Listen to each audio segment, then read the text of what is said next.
Can the wealthy save the rest of us from themselves? This week, venture capitalist and wealthy person Hana tells us what's wrong with rich people, and Raphaele Chappe describes her scheme to even the playing field with a Robin Hood hedge fund. Welcome to the Laura Flanders Show, where the people who say it can't be done take a back seat to the people who are doing it.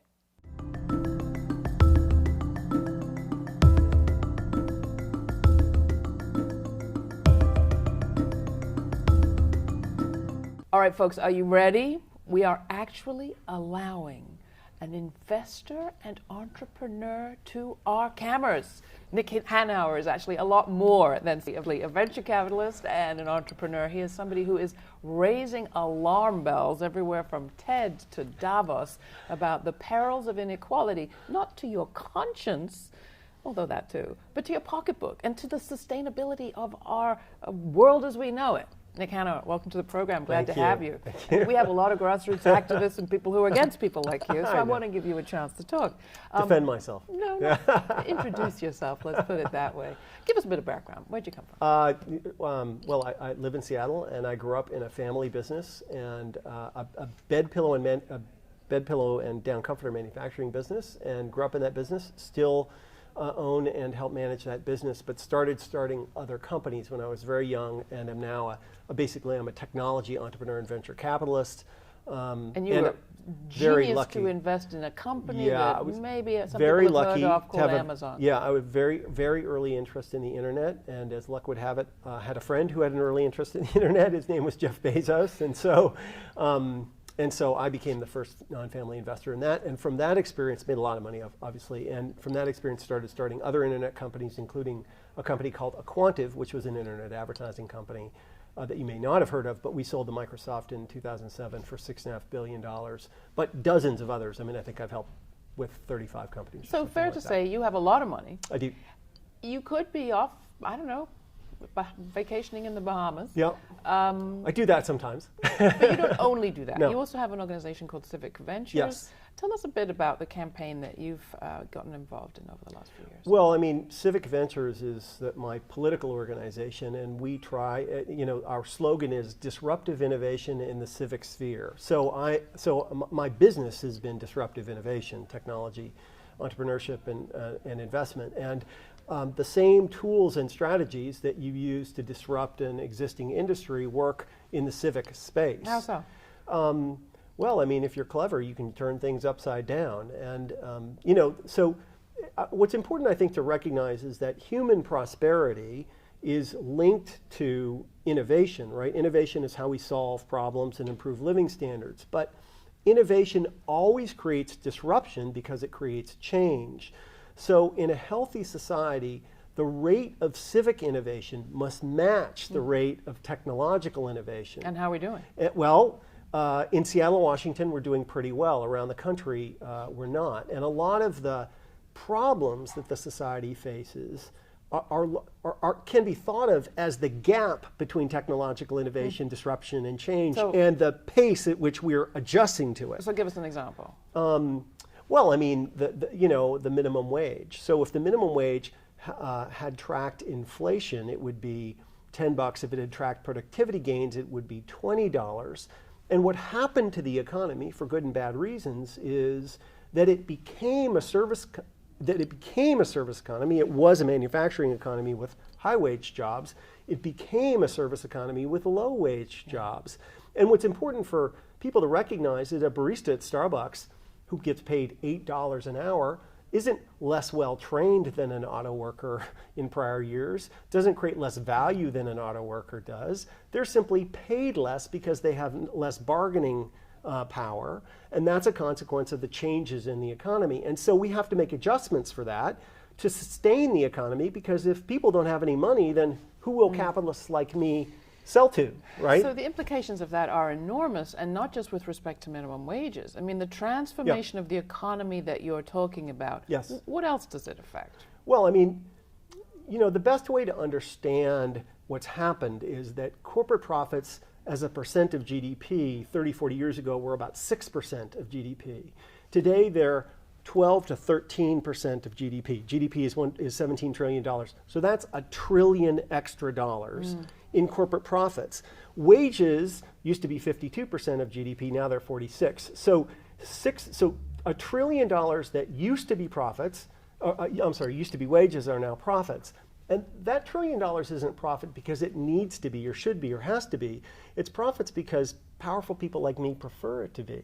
But profits used to be thought of as what you needed to gather Yes. together so that people could make jobs, start Yes. new businesses, hire more people, buy more widgets, And now buy they're more the machines. point of the corporation rather than an output of the corporation. And that shareholder capitalism ethic and the legal constructs that have buttressed that over time are super pernicious and are part of what's killing the economy, killing the middle class, and killing our democracy. And all of that has to shift, but people have to recognize what's happened and start to fight against it. So how do you shift it in the civic, in the political sphere, in the sense that we're in an election year where you have that typical fight between people who talk about fairness, people who talk about growth. And the Yeah. growth folks, particularly on the Republican side, said the way you get growth is you allow profits to congregate, Yes. you don't restrict business, you deregulate industry. That's how we have a future. That's right.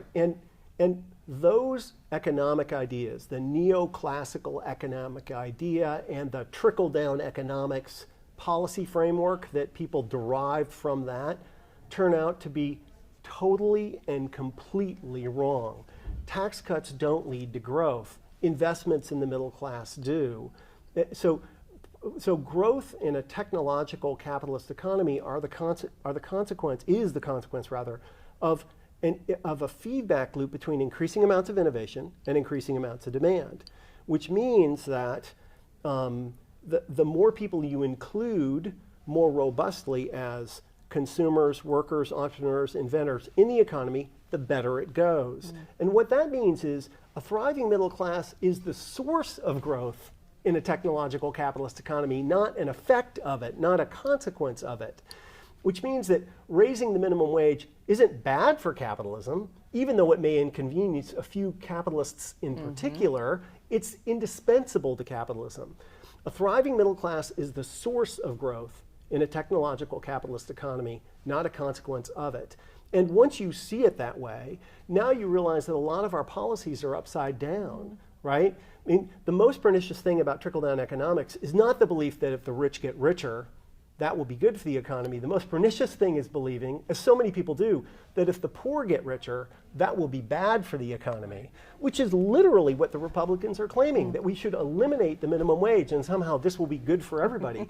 It's like, it is, the claim that if wages grow, employment will shrink is as idiotic as claiming that if plants grow, animals will shrink. I mean, it's ludicrous. Of course, that's not how the world works.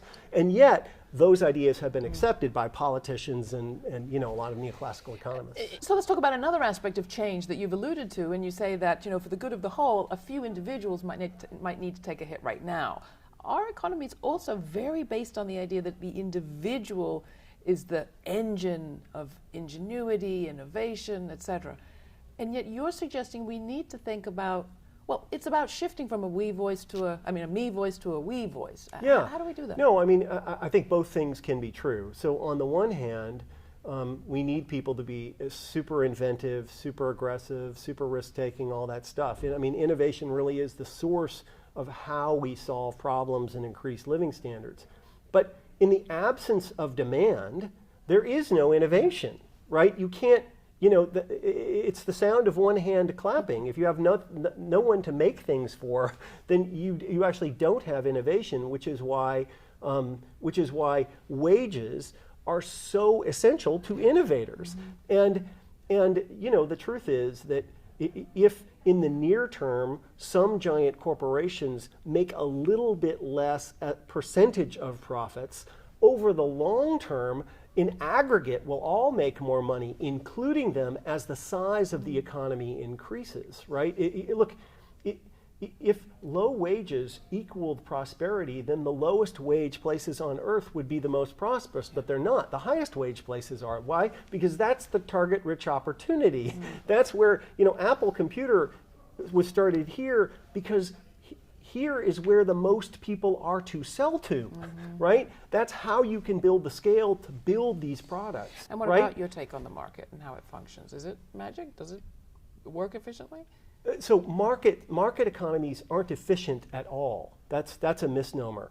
A market is an evolutionary system, and there's nothing efficient about evolution, but what it is super effective. Mm-hmm. You know, that's what nature is. It's an effective way to solve problems.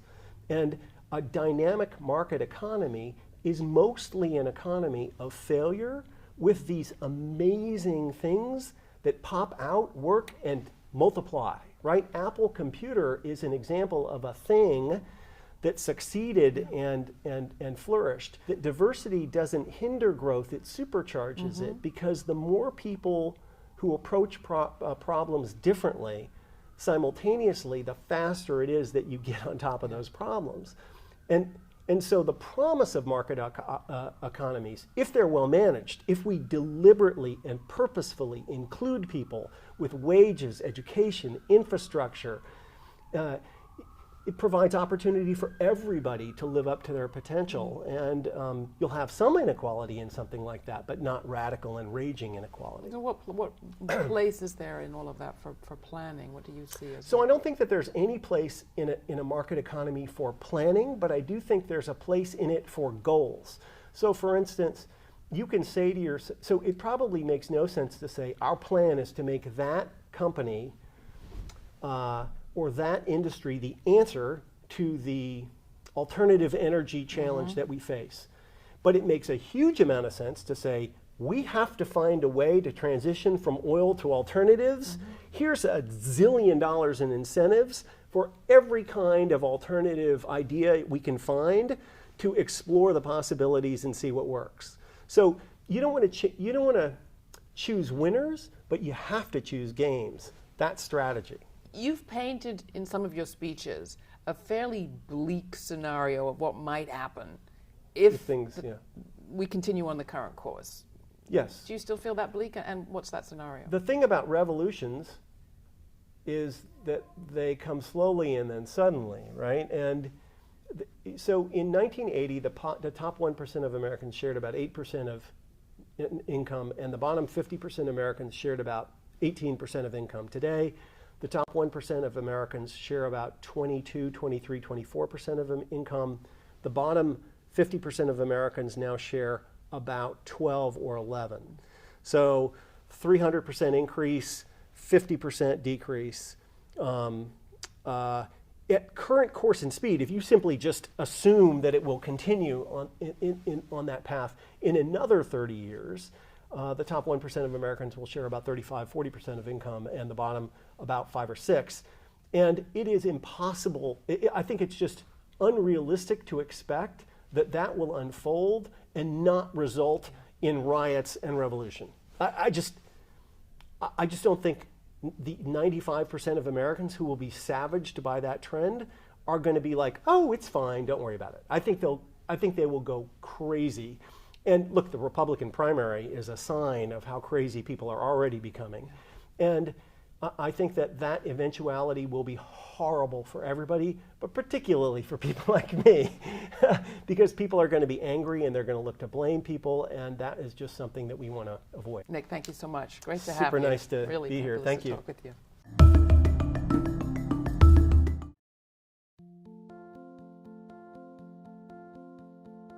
Let us imagine. What do we actually want our world to become? Not as it presently is, and is becoming with finance on blockchain. Not as financial technologies are presently used, but how we wish them to be used. Let's imagine that the year is now 2020. Capital is distributed and a P2P relation. That there are no banks, at least not as they exist today. And that finance has increasingly become free of its current misuses. That's a glimpse of a video made by Robin Hood Media about a project in the financial world that's being called Another Way to Occupy Wall Street. It's an activist hedge fund, if you like, using financial technology to democratize finance.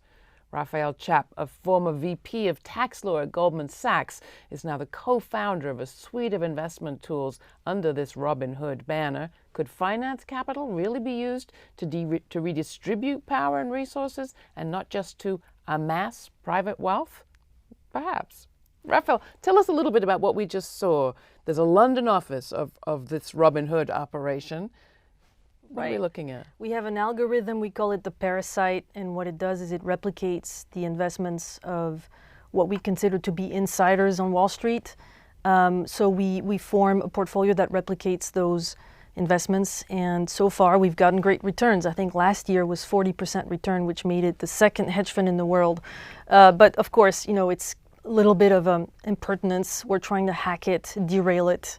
So deprivatize all that private information about the markets. Sure, and I think that it's just a very small dent. If you think about all the types of strategies out there that hedge funds are using to make investments, we're basically mimicking a very small segments. There are things that we could not track or trace. High frequency trading, for example, you have hundreds of trades happening every minute. We wouldn't be able to do that, but we do our best to hack it with the tools we have. Are there things you wouldn't invest in that they're investing in? They're taking a very ethically blind approach.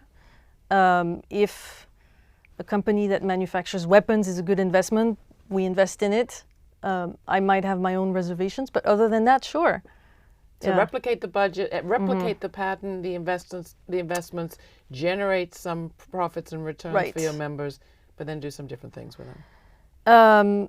Well, what we do is we reinvest a portion of those profits, and we actually use that to fund people's art projects. People who would not normally have access to finance to get funded for their products. So that's a separate side of Robin Hood. You are putting more money into some industries. We talked about armaments. Yes. We don't want more money in. Sure, and that's what's driving our efforts to actually move into Robin Hood 2.0, Robin Hood Financial Services, where we try to take the positions that, hey, we need alternative financial assets. So we need to have individuals, small businesses, startups need to be able to issue their own securities. And that's something we would want to invest in. But right now, we're still trying to create those markets. So we're trying to create a platform where people could go on, engineer their own capital structure, issue securities, and we would try to connect those people with investors.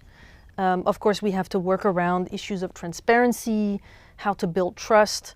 But essentially, we want to empower alternative financial markets to help the general public, both on the investor side and on the issuer side, to use those tools to create an alternative parallel economy. And how did you get involved in this? I mean, you were in the heart of finance capital at Goldman Sachs, removed from everything looking like the commons and removed from most regular people. Your clients were presumably fairly major investors. Yes, I was working at Goldman Sachs, and I was structuring their tax financial strategy. Avoidance strategy. I didn't say it. Tax minimization. There you go. But I got appetite I wanted to understand about finance in the broader sense. So I got curious about economics and finance. I was originally a tax attorney. I decided to pursue a PhD in economics. I started in 2008, which was just as the world was collapsing, so I got a little bit of interesting timing there. Yes, I mean, it's been an interesting trajectory. I think most people who are in this world maybe stay there, but I was more driven by intellectual curiosity and sort of intellectual growth, so I felt I had capped a little bit and wanted to pursue other interests. So that's how I ended up doing my PhD. Right now I'm working on the link between finance and wealth inequality. I'm trying to understand if financial markets work for the same for everyone, or if some people get better returns because they have advantages that regular investors don't. Finally, are we talking about a future then without investment banks?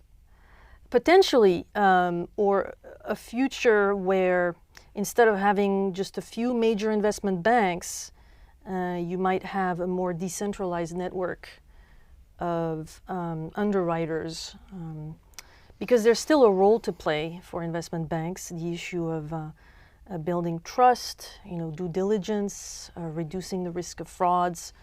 So you may have a greater confidence than I do that they do any of those things. But I think what I'm hearing is we could see a future with more financial institutions that, instead of being too big, perhaps are too small to fail, too well connected, too embedded in communities. Right.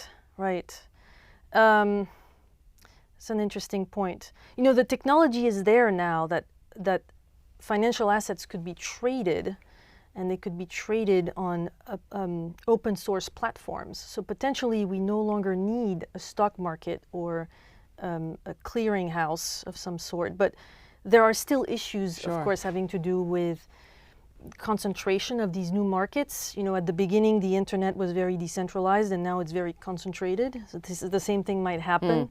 So the potential for more democracy is there, but that doesn't mean that there aren't hurdles or barriers. So speak to somebody out there. You're a former Goldman Sachs VP. This is bread and butter to you. You understand this stuff. Talk to somebody out there before we close who maybe is feeling completely intimidated and lost at this point. Why is this area of finance something to get involved in? Well, look, you have savings. What do you do with them? You can put them in the bank. Savings account, or the rates are very low. Pathetic. You can put it in the stock market, but maybe the risk return profile is actually not that attractive. S&P 500, the performance for a diversified portfolio has not been that great. So, maybe you can actually get higher returns by investing in your peers, in small businesses, and maybe in startups, even though startups do have a higher level of risk. But maybe overall you have a better risk-return profile, and you arguably could have a more empowering relationship to finance, rather than view it as something that is scary. You might have more of an ability to have a say in what these in the governance of these entities. I'm certainly hearing, don't leave it to those guys on Wall Street to figure out what to do with our great big assets. Raphaele, thank you so much. It's You're very fascinating welcome. talking to you. It was a pleasure. Thank you for having me. You can find out more at our website. Enough time has gone by that it's worth following up on a question that was raised and then rapidly dropped this spring. Remember the Panama Papers? That staggering dump of 11.5 million documents on 14,000 clients of the law firm Mossack Fonseca in Panama. Mossack Fonseca offered legal assistance to people and businesses seeking to set up shop in tax havens around the world. Well, a couple of hundred U.S. addresses showed up in the Panama Papers. Not all belonged to American citizens, but some did. The Obama-connected Pritzker family name appeared, as did others like John Michael Krim, a convicted tax evader, and Democratic donor / movie mogul David Geffen. Still, no big American banks, no huge American firms.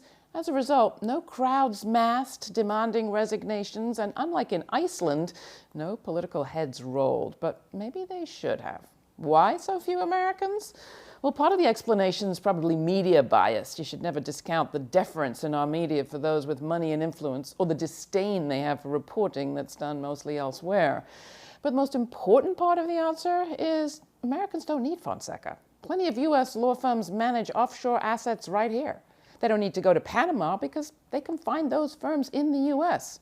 There's nothing illegal, after all, about setting up an offshore trust. What's illegal is hiding your assets to avoid paying debts or tax. The U.S. is a world-class tax haven nation.